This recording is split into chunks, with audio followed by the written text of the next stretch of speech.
Slogan ধরেন, জয় বাংলা, জয় বঙ্গবন্ধু। হাতে সময় কম, স্লোগান বন্ধ,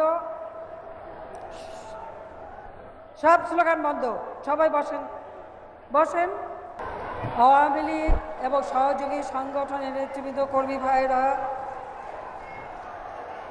জাতীয় সংসদের বিরোধী দলের নেতা সহ সংসদ সদস্যগণ এবং অন্যান্য বিভিন্ন দলের নেতৃবৃন্দ, ভাই ও বোনেরা আমার,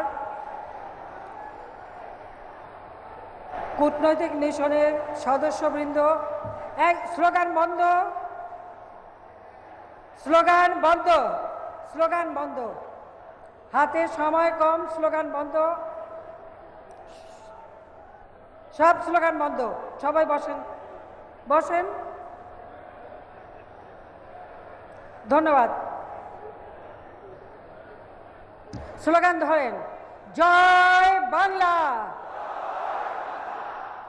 জয় বঙ্গবন্ধু। সবাই শান্ত হয়ে বসুন। বিসমিল্লাহির রহমানির রহিম। উপস্থিত আমার ভাই বোনেরা, বাংলাদেশ আওয়ামী লীগের নেতৃবৃন্দ, কর্মী ভাইয়েরা, সহযোগী সংগঠনের নেতৃবৃন্দ, কর্মী ভাইয়েরা, জাতীয় সংসদের বিরোধী দলের নেতা সহ বিভিন্ন দলের সংসদ সদস্যগণ এবং বিভিন্ন রাজনৈতিক দলের নেতৃবৃন্দ, কূটনৈতিক মিশনের সদস্যবৃন্দ, বিভিন্ন অ্যাম্বাসাডার এবং কূটনৈতিক মিশনের যারা উপস্থিত এবং যারা এখানে সকলে উপস্থিত রয়েছেন, সকলকেই আমি আমার আন্তরিক শুভেচ্ছা জানাচ্ছি।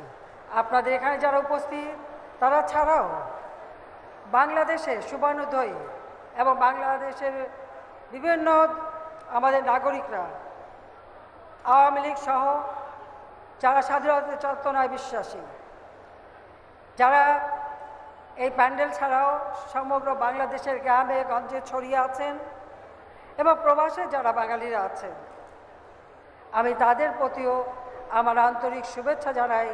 কারণ আজকের দিনটি আমাদের জন্য একটি মহৎ দিন, আওয়ামী লীগের প্রতিষ্ঠা দিন, আওয়ামী লীগের প্রতিষ্ঠা ৭৫ বছর প্ল্যাটিনাম জুবিলির দিন।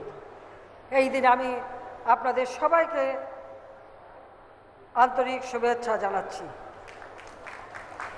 আমি পরম শ্রদ্ধাভরে স্মরণ করি জাতির পিতা বঙ্গবন্ধু শেখ মুজিবুর রহমানকে, যার নেতৃত্বে আমরা স্বাধীনতা অর্জন করেছি।